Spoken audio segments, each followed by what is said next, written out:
Sobat Data, selamat datang di podcast Data. Saat ini Sobat Data sedang mendengarkan segmen khusus mengenai Badan Pusat Statistik Kabupaten Karanganyar. Bersama saya, Maria Lucy. Senang sekali saya bisa menyapa Sobat Data semua dalam kesempatan yang sangat istimewa, di mana kita akan membahas mengenai Badan Pusat Statistik atau yang sering dikenal sebagai BPS. Tahu nggak sih Sobat Data, apa itu BPS? Kira-kira sama nggak nih antara BPS sama BPJS? Nah, tanpa berlama-lama lagi, telah hadir bersama kita narasumber yang sangat luar biasa, yakni Ibu Dewi sebagai Kepala BPS Karanganyar. Selamat datang Ibu. Selamat datang Mbak Lucy. Baik, Ibu boleh memperkenalkan diri kepada Sobat Data dan juga menyapa Sobat Data yang sedang menonton. Baik, terima kasih Mbak Lucy. Hai Sobat Data semua di seluruh Indonesia. Perkenalkan, saya Dewi, lengkapnya adalah Dewi Tri Rahayuni. Kebetulan pada saat ini saya mendapat amanah sebagai Kepala BPS di Kabupaten Karanganyar. Baik, terima kasih Ibu. Tentunya episode kali ini tuh terasa sangat istimewa ya Sobat Data ya, karena berkat narasumber kita yang luar biasa, yakni Ibu Dewi sebagai Kepala BPS, yang tentunya sudah banyak tahu gitu tentang BPS, khususnya di BPS Karanganyar. Oke, karena Bu Dewi ini merupakan Kepala BPS Karanganyar, boleh nih Bu dijelaskan apa itu BPS? Ya, BPS itu merupakan suatu lembaga pemerintah non-kementerian yang kalau secara 6 tahun 1990 itu tentang sensus ya, dan Undang-Undang Nomor 7 tahun 1990 tentang statistik dulu bernama Biro Pusat Statistik, kemudian diperbaharui dengan Undang-Undang Nomor 16 tahun 1997 menjadi Badan Pusat Statistik. Ya, jadi BPS ini berada di seluruh Indonesia ya, dari mulai BPS pusat, BPS provinsi sampai dengan BPS di tingkat kabupaten kota. Iya. Wah, ternyata BPS itu sebelumnya biro ya Bu ya, betul berubah sekali. menjadi badan. Oke, jadi Sobat Data udah tahu ya, jadi BPS itu adalah suatu lembaga pemerintah non-kementerian yang tersebar di seluruh Indonesia. Begitu, yang menyediakan kebutuhan data ya Bu ya? Menyediakan ya, secara awam orang pasti kalau sudah mendengar BPS pasti kaitannya wah data nih iya. banknya data gitu. Iya. Oke, tapi Bu, ngomong-ngomong BPS, itu di masyarakat itu ada sebutan BPJS tuh Bu. Nah, kira-kira sama nggak sih antara BPS dan juga BPJS itu Bu? Nah ini ya yang perlu juga diketahui oleh seluruh masyarakat ya, BPS sangat berbeda sekali dengan BPJS ya.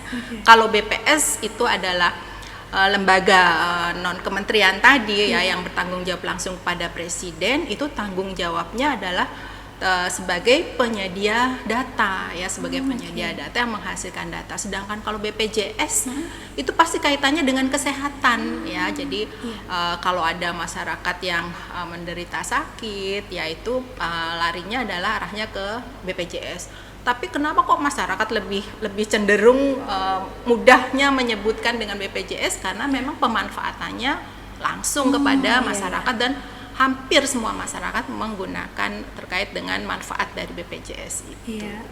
Jadi beda ya Sobat Data ya, antara BPS dan juga BPJS itu berbeda. Tapi kadang memang mungkin di telinga terdengar mirip ya Bu ya, hanya beda satu huruf saja, tetapi memang berbeda gitu.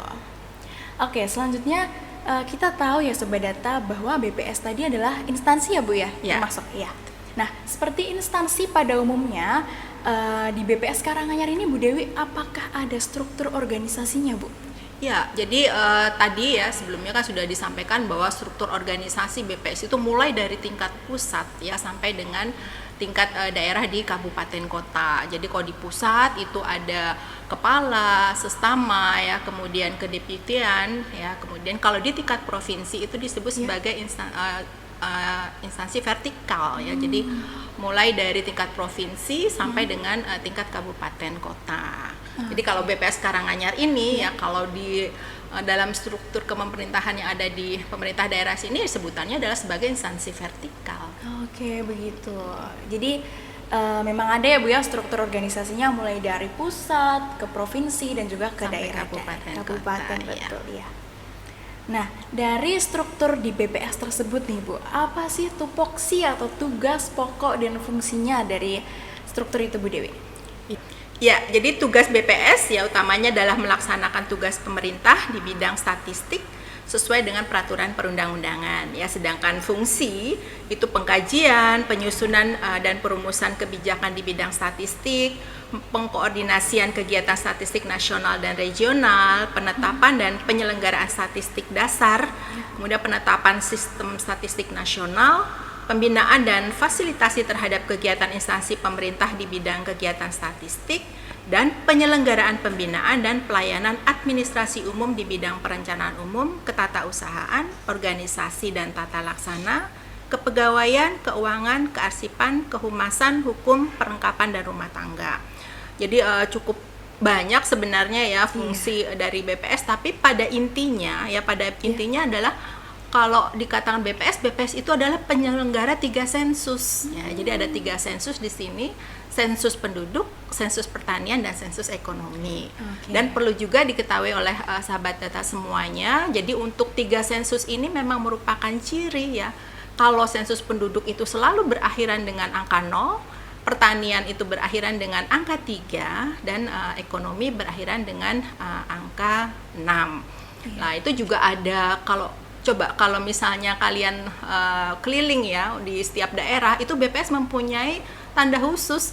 Jadi ada logo BPS ya yang berwarna biru, kemudian orange dan hijau. Itu juga menandakan 3 sensus sebenarnya. Oh, seperti itu ya. Iya. Oke, ternyata tupoksinya luar biasa ya Sobat Data ya. Cukup banyak dan juga ada 3 sensus yang dinaungi oleh BPS itu sendiri. Nah, saya sebagai mahasiswa statistik Bu, melihat tupoksi yang disampaikan Ibu, saya merasa bangga gitu Bu terhadap bidang statistik yang sangat luar biasa. Tertarik dong gitu. ke BPS berarti. Waduh, boleh nih Bu. Dan juga saya mau ngasih pesan dikit ke para pegawai di BPS gitu Bu. Tetap semangat ngejalanin 3 sensus dan juga banyak sekali tugasnya di seluruh Indonesia. Buat pegawai BPS tetap semangat untuk memberikan data-data yang dibutuhkan oleh masyarakat Indonesia. Seperti itu. Oke, lanjut. Apakah ini di BPS Karanganyar ini ada agenda yang melibatkan masyarakat Bu Dewi? Iya, jadi setiap kegiatan yaitu pasti melibatkan masyarakat ya, gitu. apalagi di 3 sensus tadi itu semua masyarakat pasti akan terlibat, dan yang melibatkan seluruh masyarakat yang ada di Indonesia itu adalah sensus penduduk ya, karena kan semua penduduk harus terdata ya. Selain 3 sensus itu tentunya juga ada kegiatan-kegiatan survei lainnya. Jadi BPS itu nggak pernah berhenti dengan kegiatan survei ya. Jadi jenis surveinya itu cukup banyak, ada yang sifatnya bulanan, ada yang triwulanan, ada yang tahunan ya. Jadi tidak pernah berhenti ya dengan kegiatan sensus. Jadi mohon kepada seluruh masyarakat jangan bosan ya kedatangan petugas sensus atau petugas survei dari Badan Pusat Statistik.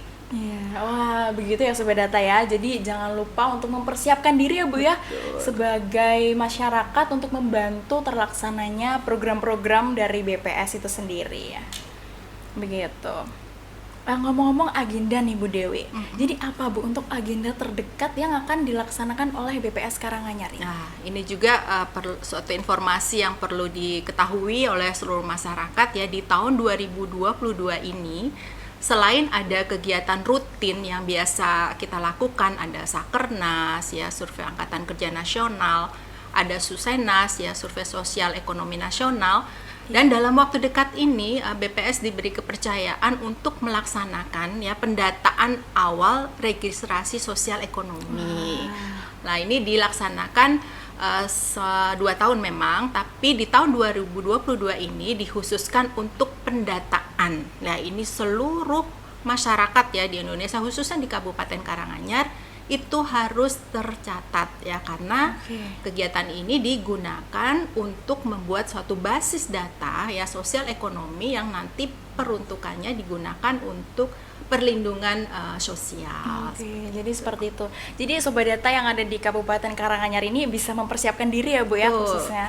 Jawablah begitu. sejujur-jujurnya. Nah, itu yang paling jujur yang paling penting ya Bu ya. Panglima Iya. BPS loh itu, kejujuran. Waduh, diingat-ingat ya Sobat Data ya. Begitu.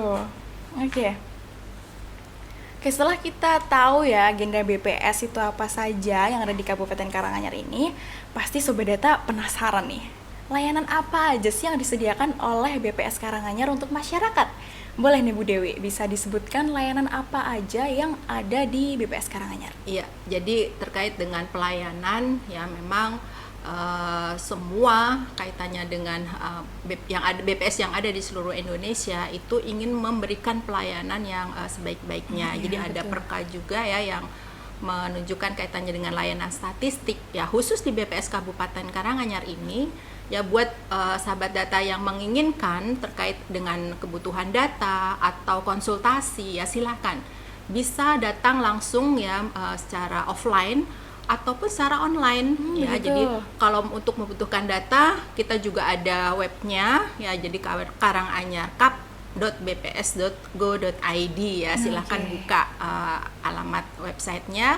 Juga bisa melalui WA ya, artinya kalau tidak ada waktu atau nggak sempat tapi kok pingin tanya nih ya, pingin tanya segera bagaimana BPS bisa memberikan jawaban ya, atau apakah data yang dibutuhkan itu tersedia, silahkan ya melalui melalui WA ya, nomor WA kami yaitu di nomor 0896 0593 3133 ya. Jadi insya Allah sahabat data siapapun yang menginginkan informasi terkini ya tercepat, silahkan bisa melalui WA atau datang langsung ke BPS Kabupaten Karanganyar. Oke, jadi Sobat Data bisa nih antara layanan offline, bisa datang ke kantor sambil main-main gitu, jalan-jalan, atau bisa di layanan online ya Bu ya, Iya. seperti di nomor WhatsApp yang sudah disebutkan tadi ya. Nah, untuk layanan yang tersedia tersebut itu Bu, adakah prosedur khusus nih jika Sobat Data ingin menggunakan layanan tersebut? Ya, kalau datang langsung ya ke kantor BPS kami, di sini ada ya petugas siapapun nanti akan melayani ya. Kantor kami buka mulai dari jam 8 hingga jam setengah 4 sore dari hari Senin sampai dengan hari Jumat. Jadi silahkan datang, nanti apa yang dibutuhkan nanti akan langsung diarahkan ya kepada teman-teman kami nanti yang fokus kepada data yang diinginkan. Gitu. Jadi nggak perlu khawatir ya nih ya Bu ya, Ya. untuk Sobat Data yang ingin berkunjung di kantor BPS Karanganyar. Oke, wah ternyata pertanyaan tadi tuh merupakan pertanyaan terakhir nih Bu, yang artinya perjumpaan kita untuk menjawab pertanyaan-pertanyaan seputar BPS Karanganyar akan segera berakhir.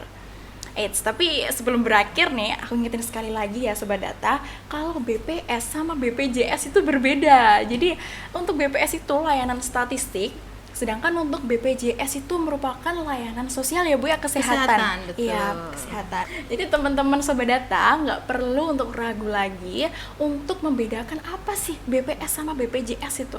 Jadi sudah terjawab ya Sobat Data ya di sini ya. Oke.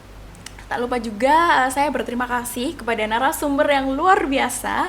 Terima kasih Bu Dewi Sama-sama Mbak Lucy. sudah menyempatkan waktu untuk hadir di podcast Datalog pada hari ini.